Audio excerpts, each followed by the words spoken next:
we'll get it kicked off now. So obviously we're here to talk about the off season.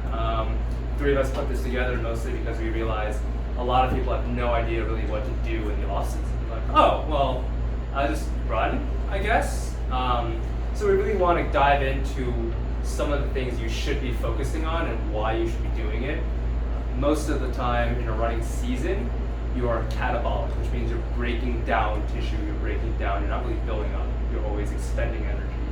The off season is a time where you have time to rest, hormones can start leveling out, and you can start rebuilding your body, right? Really addressing some weaknesses if they're specific injuries, general strength, or whatever is going on with your chassis, which is your body, right? Not your engine. Your engine's probably good, you're fit, right? But slowly building up so your body can handle the load that your engine wants to do.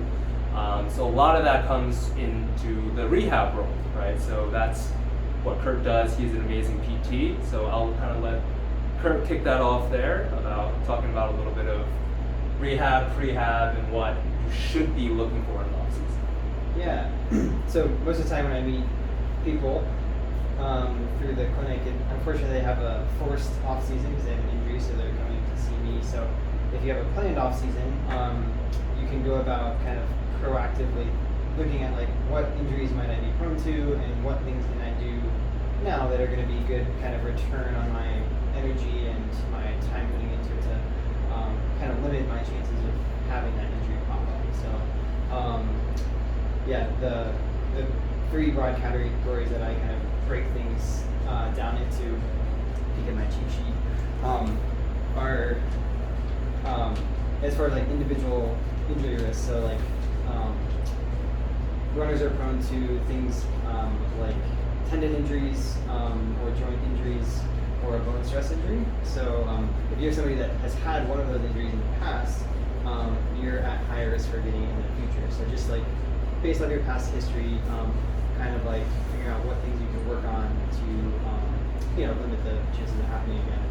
So one of the words that we talk about a lot, or phrases, is specific tissue capacity. So tissue is like bone or tendon or muscle. So if you've had a Achilles tendinopathy, which is one of the most common running injuries that I treat, and you don't do any calf strengthening, you should start doing some calf strengthening, making sure that's incorporated into some of your general lifting. Or if you have a history of anterior knee pain, which is another very common running-related injury, you should probably be doing some squatting type motions or lunges or things to load that patellofemoral joint, just to kind of make sure that you can handle the stresses of running once you are back in higher volume training. Because a lot of that stuff is hard to kind of, when you're in your season, it's hard to go back and say like, well, I need to rest, but I also need to strengthen and load this to get better. So if you have a planned time off, it's a really good time to build up your capacity to handle more training the next season and ultimately year after year, because that's going to get a lot better as year after year training. And then just two more things kind of on that end. A lot of physical therapy type exercises I think that people think about are what we call motor control exercises. So if you've got bad balance or you've got weak hips, that's something that PTs I think throw around, and with strength and conditioning we throw around the glute word a lot. Just addressing like, what do I really need to work on that's going to help me with my running form, or help kind of optimize my biomechanics. And so yeah, a lot of times it's working on your foot and making sure your foot and your big toe are working. Maybe it's working on the glutes, making sure your glutes are working when you're running, and just making sure that you can move in skilled ways. Because let's be honest, we all like running because it's running, and some of us are pretty good at moving in other ways, but a lot of good runners that I work with, at least, are not particularly good at moving in ways besides running. And then you kind of see him running and you're like, wow, how's that guy doing that? Like, he can't even stand on one foot. Yeah. I've asked a lot of people that question. How do you run so fast? I don't understand. Yeah. So yeah, and then the other big one in that category is mobility deficits, which I think that word gets thrown around a lot on the internet as well. So mobility is your tissue's ability to move and allow you to move through a range of motion. And in running, you certainly need to be mobile enough to run, but it's kind of a pass-fail thing. So you don't get more benefit by being extra flexible. In fact, it probably is worse for your performance. So if you're somebody that knows that you have tight quads or tight hip flexors, the off season is a really good time to try to work on that and get the habit of building that into your routine. Because when you're in heavy training, your body's going to be doing everything it can to adapt to the stress you're putting on it. So it's not a great time to try to improve your hip extension or improve your big toe extension. So those are kind of good fundamental things to work on. The other thing that I always like to get people that come to see me doing is just doing some general lifting, which runners aren't usually the best at, and a little bit of lifting goes a long way.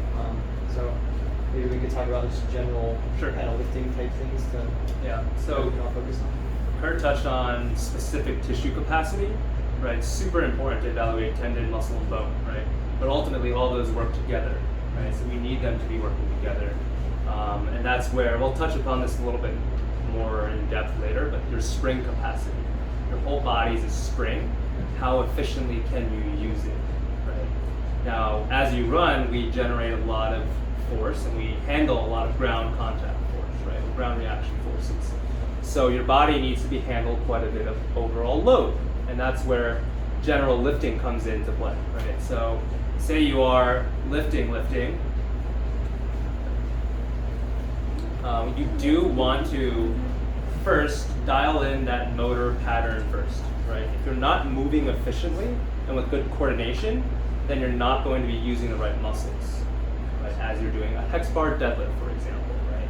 If you have a major deficit in glute strength, you're not going to be able to generate adequate force. So starting with glute bridges is important first, right? So from the lifting perspective, understanding or consulting someone who knows what they're doing to say, hey, here are the fundamentals we need to work on, right? Hip stability, overall core stability, trunk, right, is your trunk, your hips and your core.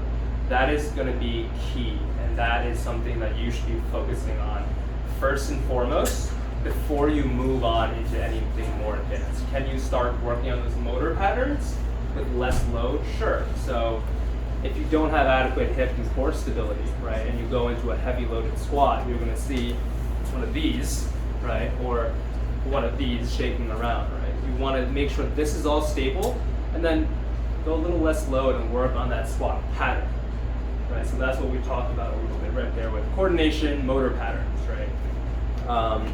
So with lifting, some basics: core strength, trunk strength, bilateral for higher load, and unilateral for a little bit more stability. And then obviously we need to work on that spring, and that's where you work in a little bit of plyometrics, right? Learning how to use your body as a spring. And there is a difference between when you are prepared to do some high performance plyometrics versus more prehab oriented plyometrics. I do think there's not a differentiation made in our field, where a lot of people say plyometrics, and it can mean such a big variety of things, and no one really knows what to do. So that's something I'll let Kurt expand upon, right? How do we build out properly to use the plyometrics? Yeah, so less is always more. Even in the clinic yesterday, I saw one of our other therapists was having this high school kid do a bunch of jumping, and he was only doing a few reps of different things, but they did it for ended up being 10 minutes just trying harder and harder stuff. So that ended up being too many contacts probably for that person coming back from the room. So pretty small doses of little bits of jumping is the place where most people need to start. So from my perspective, when I'm working with somebody that has, let's go back to the Achilles as an example. So if you've got an Achilles tendon injury, one of the things that you'll notice with people that have been dealing with that and trying to run through it is they're barely pushing off. Or if you watch a Masters runner run, they're kind of shuffling along.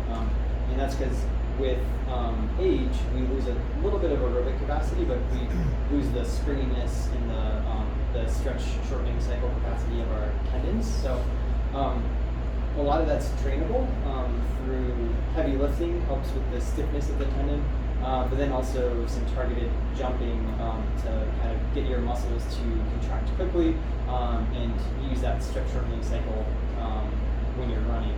So an example is like if you watch elite track athletes racing, their feet are usually on the ground for a pretty small amount of time, and they're not like spending a lot of time on the ground. So it looks like they're kind of like bouncing along or floating around.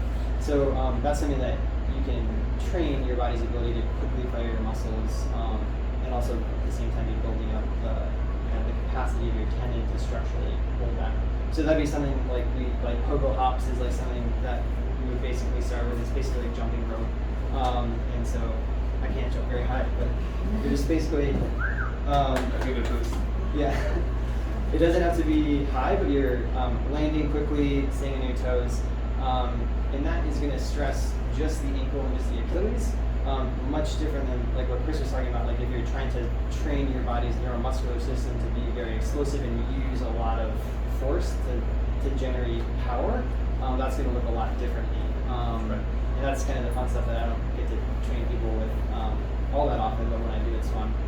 So that'd be your depth jumps and sorts of these things. So those are two distinctions, and I think both of those should be fairly low repetition. But you're exposing your body to higher forces, and it's going to have to deal with running, which is the reason that PTs like plyometrics. Even though like as runners, like we don't need to jump very high, but our bodies need to be able to handle a lot of forces. Yeah, and with the plyometrics,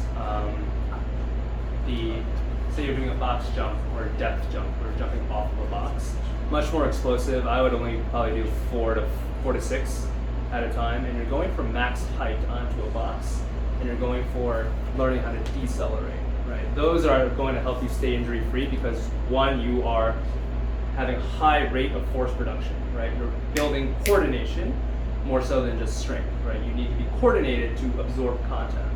As you're jumping down from something, you're learning how to absorb force quickly, right? That's not something we normally encounter, right?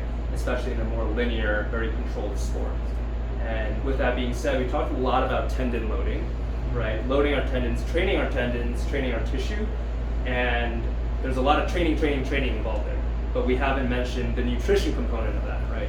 So in the off season, again, it's the one time you're not catabolic, not breaking down, right? So you have this beautiful window where your body's efficient at replenishing things, repairing tissue, and that's where intake of collagen and protein is really important, and the timing of it in the session. So you're going to do plyometrics, you're going to do pogo hops, right? The question is where and how do you fuel for that? Yeah, so how many of you guys use collagen? Or have tried? Yeah. So the big thing with collagen, I think it's kind of a popular thing right now. It's a big buzzword, but a lot of us don't really understand how to use it. So collagen is a main component of tissue like tendon and muscle. And so when you take collagen, you're putting those building blocks into your bloodstream. So if you're going to go lift, you want those building blocks in your bloodstream before you go lift. And you also need to pair collagen with vitamin C for it to actually help build tissue. So doing something like a smoothie with collagen and fruit, you're going to get vitamin C, you're going to get the collagen, and you want to do that about 30 to 60 minutes before you're going to load the tissue.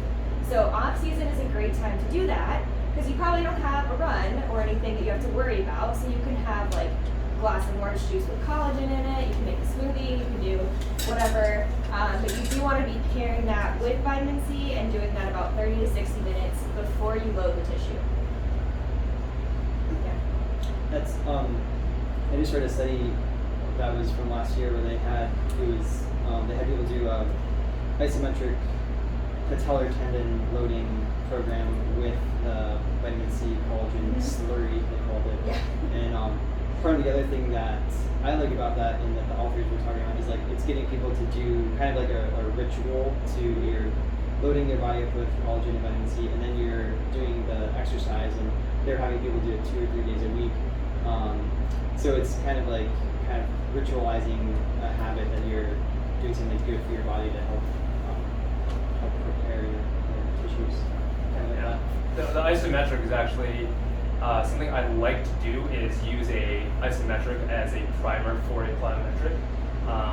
If you have vitamin C that opens up pathways for collagen absorption in your bloodstream, prior to that, and you do an isometric, it actually opens up it's a little bit more sciencey, but mTORC1, which is a enzyme that helps, protein that helps you generate IGF-1, insulin growth factor, right? And help soften the sheath around the tendon, and you actually start loading the tendon. In injured tissue, sometimes that sheath is very stiff and brittle, which is not ideal, right? So that isometric has been shown in certain studies. I think Keith Barr is the guy who conducted a study out of Michigan State, and priming it with an isometric beforehand really allows you to get the most out of those plyometrics. Sometimes. It's obviously a study that's not perfect, but it seems to work really well. One thing I forgot to say about plyometrics before we kind of changed the subject, but who's had a bone stress injury or stress fracture? Oh yeah, nice. So one of the things that we're learning in the past couple of years even that's changing the way that we manage bone stress injuries. As a PT, my bias has always been like, oh, there's something like mechanically that maybe was causing this, or it was just training errors, too much too soon sort of a thing. But nutrition and diet and energy availability is definitely the most important factor for most bone stress injuries, so maybe we could talk more about that in a second.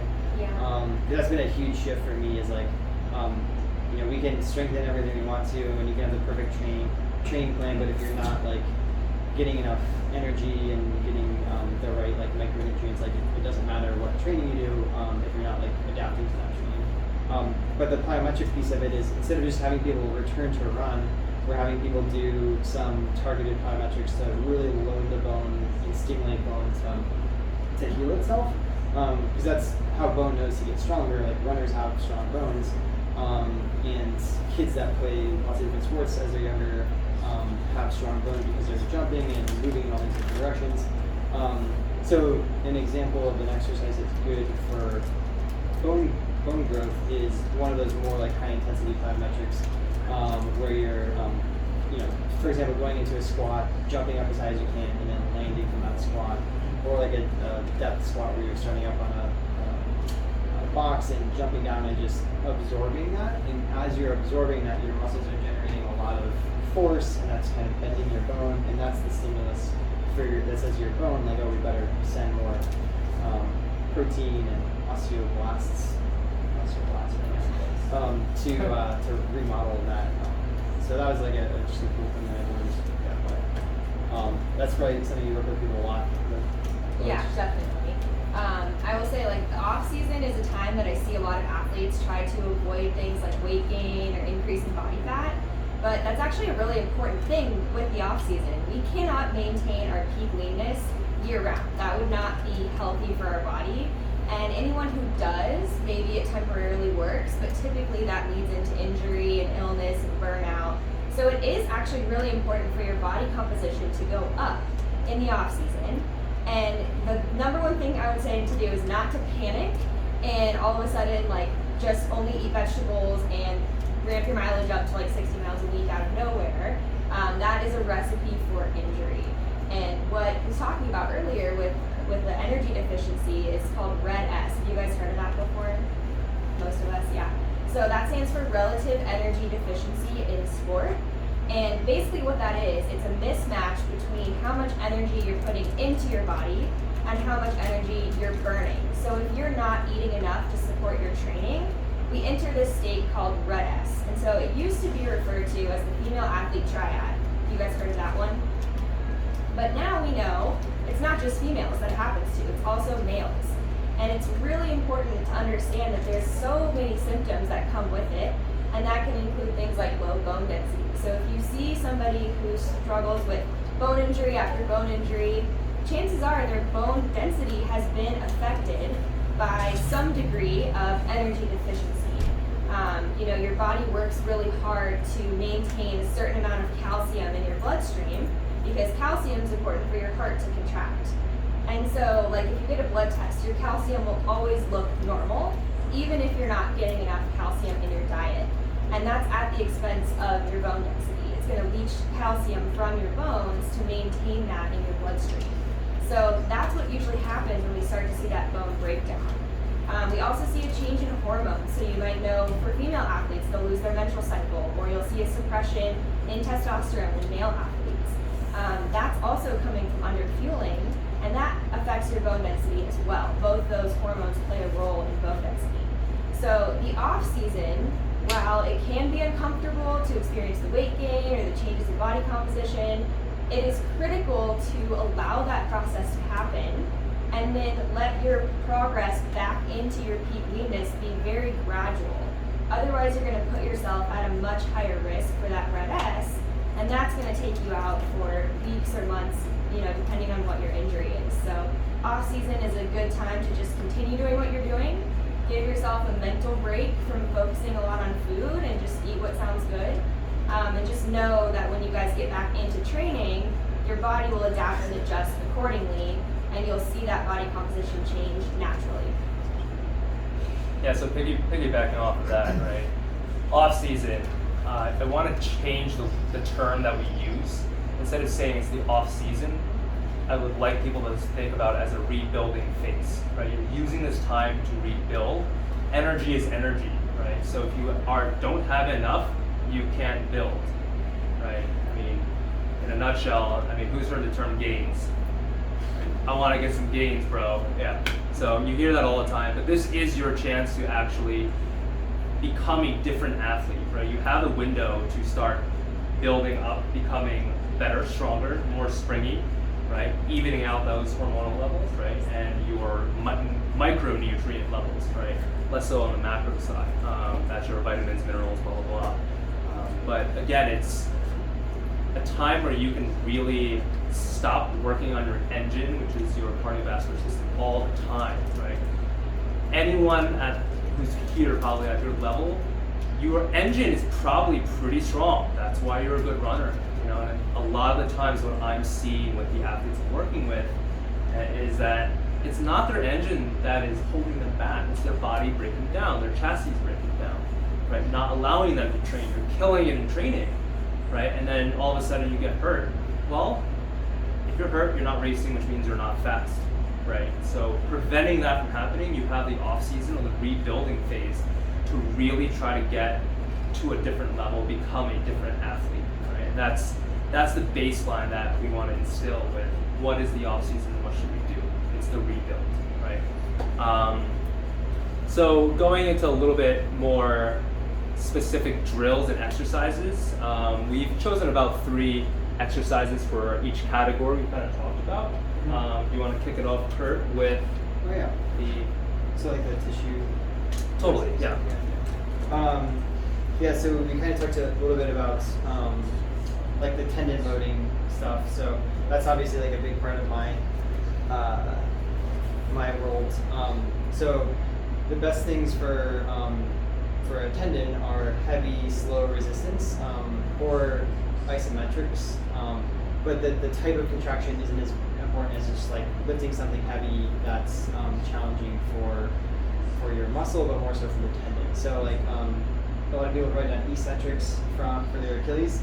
That's kind of a bit of a pet peeve of mine because your Achilles doesn't know whether it's going down or going up. It's just the time under tension that's important. So if you're only doing an eccentric is if you go up and then slowly lower. So that was like the classic protocol from the 90s. It's called the Alfredson protocol. Physicians still rate it on scripts all the time. But that to your tendon is the same as just like doing a regular calf raise. So, and body weight is what most runners are comfortable doing. Even some really, really elite runners are really scared of putting any load on, even if it's just like 50 pounds in a backpack or with a barbell. So I find that I'm always having to convince people that it's okay to, it's really good for your tendon and you're not going to hurt anything by progressing that weight over time. So that's something that like I hope is changing in the running world is we're not as afraid to lift heavy things, especially when we're trying to target a tendon like your Achilles, because every step when you land from a running step is like between 3 and 12 times your body weight is going through that tendon. So if you think about how much weight that would be if you put it on a squat rack, like that's a lot of weight, and most of us couldn't do a single leg calf raise with that. But that force is going through your tendon anyways. Every step you're taking, thousands of reps over every single run. So that's something that I think most of us should be doing like some sort of calf strengthening, but for anybody that has an Achilles thing, that's a really important. Or a patellar tendon, there's ways that we can load that up. Sorry, I went down a rabbit hole there. And then yeah, right. So I guess to finish on that, so when we're rehabbing someone with a tendon injury, we have them maybe do something every day. Maybe it's an isometric every day, where they're just going up and holding. And if that's painful, they might just be doing body weight. But if you're going to be doing some lifting 2 days a week, and off season is a great time to start doing something like that. At the tail end of your lift, throw in like maybe it's 3 or 4 sets of between 8 and 12 repetitions of something for maybe it's for your calf or maybe it's for your patellar tendon, but just something to target that tendon if you've got that previous injury history, and that'll go a long way. And if anybody has specific questions, I'd be happy to talk about it more. There's not one size fits all thing. It's just like what you can lift now, and then what you maybe could lift 4 months from now. But it's a good time to just start working on it now and gradually build up what we can do. Oh yeah, so then I forgot to mention the specific motor control things that we were talking about. So some of, you guys have probably all seen, like for the glutes, standing fire hydrant with a band around your knee. I feel like I've given this to like thousands of people. So you got the band on there, you're balancing, you're actually using the leg that you're standing on more so than the leg that you're moving, which I think is a misconception. And just making sure that you're like, not shifting your weight away, squatting down a little bit, just to really make your glute on this one work. And I'm not very good at that. You probably noticed my knee was kind of pivot in. So your focus is keeping your knee lined up straight ahead, pelvis level, and it's kind of like that's your catch in running. Like every step you're landing, your glute is keeping your pelvis stable, and that's providing you with a stable platform to move forward. So that's why it's important. We don't generate a lot of power with our glutes actually when we're running at most of our paces. It's more of a stability feature so that our quads and our calves can absorb a lot of that heavy force from running. So glutes are more of a stability muscle for most of the running that we're doing. So that's one of my favorites. And then toe yoga. I don't know if I really want to demonstrate with my stinky foot. Has anybody done toe yoga before? Who's a big toe yoga? Oh, who wants to demonstrate toe yoga? World Team P here. I have the stinkiest feet. He's got sandals. Just show the people some toe yoga. Show the people the feet. If you're afraid of black toenails. You can do it on this nice mat here. Oh my gosh. Look at that. Wow. So Look at the focus. the goal here is we're training his body to be able to keep the big toe down without like having to like pronate in. It's not super important in actual running. And then This isn't important for running, by the way. This is just band. And then this is not. another fan favorite. Oh, look at that, the short foot. So just do a short foot again for you. Yeah. So he's trying to keep this knuckle down and just drive the big toe down without curling it. And we're just working the arch a little bit there. So a lot of us, thank you. Nailed it. Anyone else sweating? I'm sweating. That short foot, super important. Yeah. So those are kind of basic ones that we get to a lot of people that have foot problems. They're coming in with foot pain. But it's something that like we screen with everybody, and if you got somebody that can't balance and their toes coming off the ground just in trying to stand there, what's happening when they're running, and what's happening when they're running fast or they're tired. And if you're